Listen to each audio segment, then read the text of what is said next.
안녕하세요. 신규 청약 정보를 다양하고 깊이 있게 분석해보는 부동산의 비밀입니다. 그동안 청약을 기다렸던 분들이 많았던 지축역 역세권 아파트 이편한 세상 지축 센텀 가든이 모집 공고가 나왔습니다. 하나씩 그 진가를 분석해 나가겠습니다. 위치는 지축역 지축지구입니다. 지축역과는 직선거리 300m이고 정문에서 걸어가면 500m 정도 됩니다. 7, 8분이면 가능한 확실한 역세권입니다. 역세권도 다 같은 역세권이 아닙니다.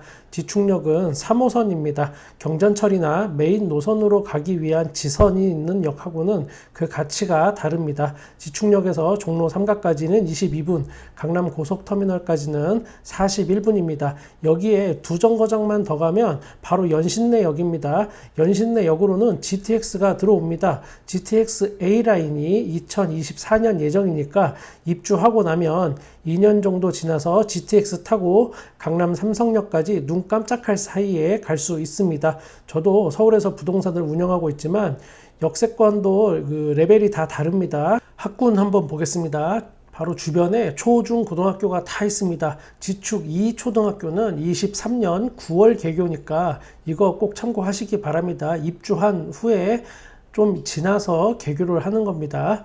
부동산을 하다 보면 이사가는 이유 중 하나가 바로 학군입니다. 그리고 아파트 가격이 여기는 왜 생각보다 많이 안 오르지 하는 곳이 있다면 그 해답이 학군일 때가 종종 있습니다. 얼마나 편하게 가까운 거리에서 학교를 보낼 수 있느냐는 그 수요가 많기 때문에 집값의 중요한 부분을 차지합니다.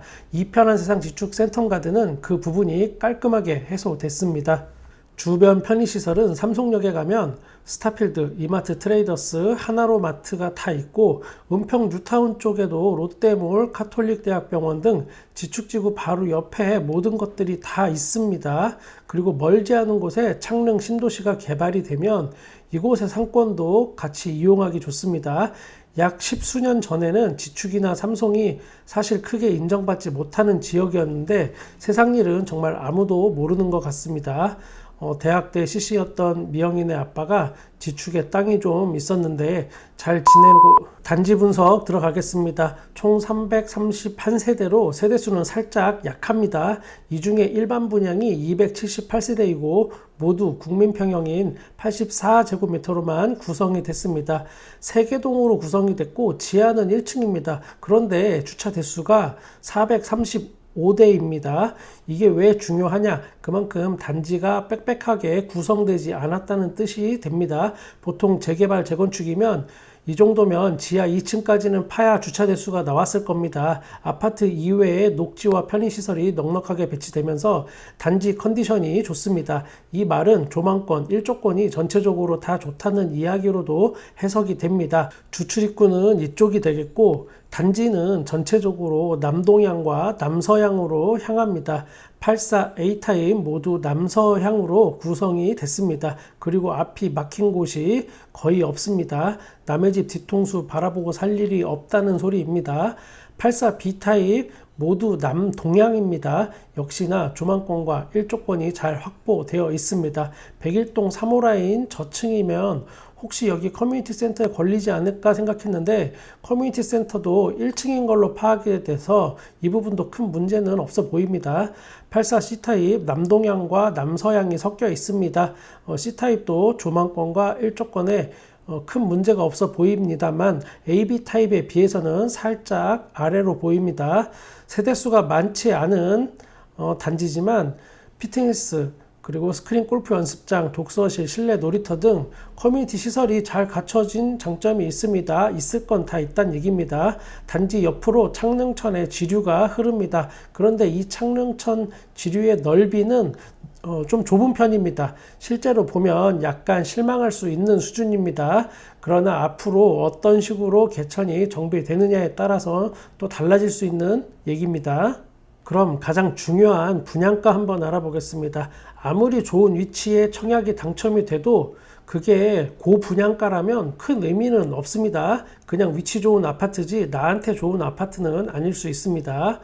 분양가 최고층 기준으로 84A 타입이 6억 3,200만원 선, 84B 타입이 6억 4,100만원 선, 84C 타입이 6억 2,600만원 선입니다. 결론 내리기 굉장히 쉽습니다. 분양가 상한제 확실히 적용받았고 저는 개인적으로 7억대 예상했는데 제 예상보다도 훨씬 저렴하게 나왔습니다. 납부 일정을 보면 계약금 10%, 중도금 10%, 잔금 80% 이렇게 됩니다. 아시는 분은 다 아시겠지만 여기는 후분양 단지입니다. 지금 거의 다 지어졌고 곧 입주해야 됩니다. 즉 입주가 빠르고 후분양이기 때문에 중도금과 잔금 일정을 잘 체크해서 자금 계획을 세워야 합니다. 근데 너무 부담스럽지는 않아 보입니다. 보통 계약금 20%인 분양 단지가 요즘은 많다 보니까 계약금 10% 그리고 8월 30일 날 중도금 10%이 정도는 큰 부담이 안 될 것으로 예상이 됩니다.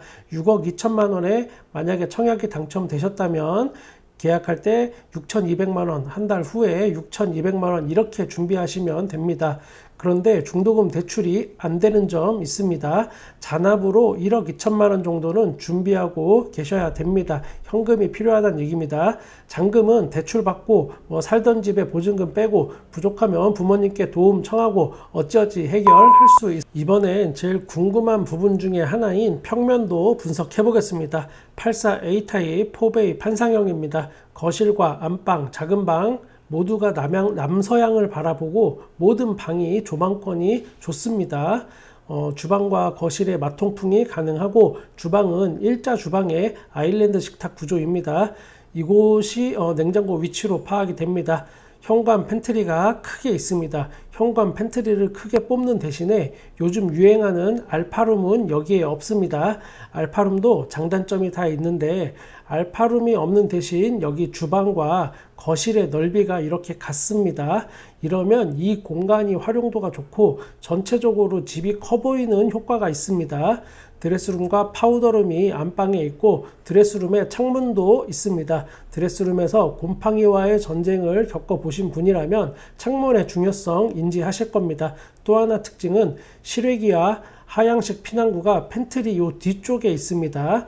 안방 앞쪽에 베란다가 되어 있고 요런 게 이쪽에 있는 평면도들을 많이 보셨을 겁니다.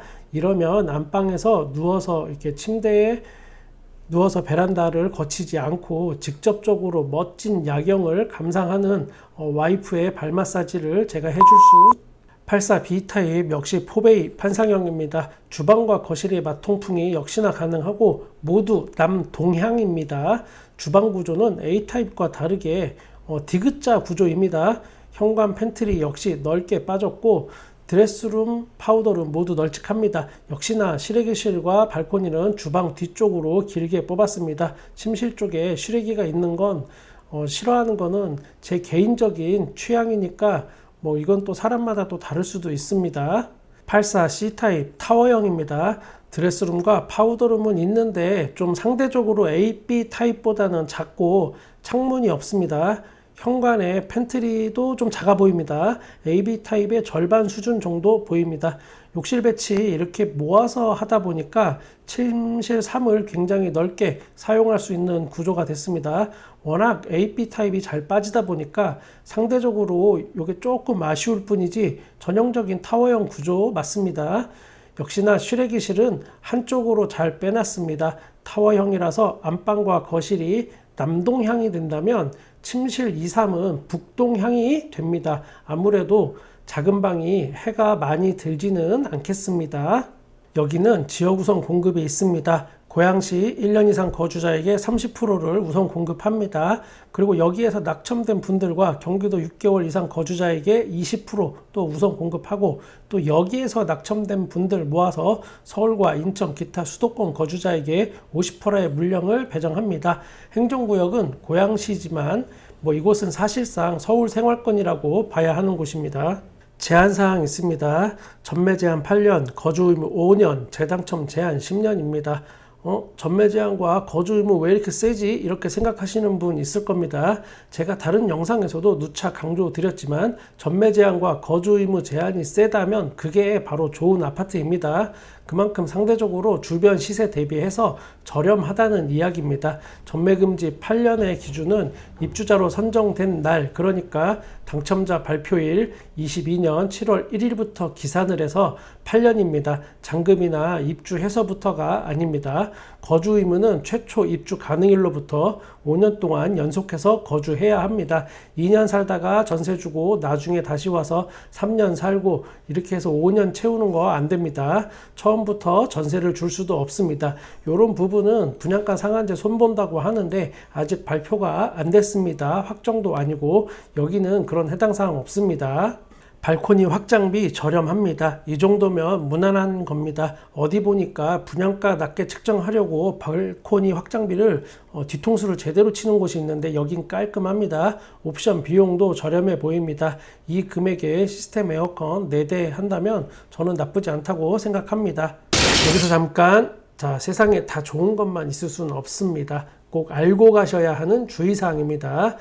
중도금 대출 안 됩니다. 그리고 단지 남서방향으로 1.5km 떨어진 곳에 은평광역자원 순환센터가 24년에 완공될 예정입니다. 그리고 단지 주변에 송배 전선으로 지중화를 위한 케이블 헤드가 설치가 됩니다. 그리고 이 사업지구 내에 고압 송전탑은 철거나 지중화로 공사 중입니다. 단지 서쪽에는 3호선 지축 차량 기지 있습니다. 그리고 지축역에 현재 운영 중이라서 소음하고 진동이 있을 수도 있습니다. 지축 2초등학교가 지금 목표는 23년 9월 예정인데 요게 변경 또는 취소될 수 있다 뭐 이렇게 돼 있는데 요거는 뭐 어디 가나 다 도망갈 구멍은 살짝 만들어 놓는 정도, 이렇게 모집 공고를 이해하시면 될 것 같습니다. 오늘도 부족한 제 영상을 봐주시는 모든 분들 정말 감사드립니다. 구독과 좋아요 부탁드리고 여러분 모두에게 행운이 있도록 응원하겠습니다. 부동산의 비밀입니다.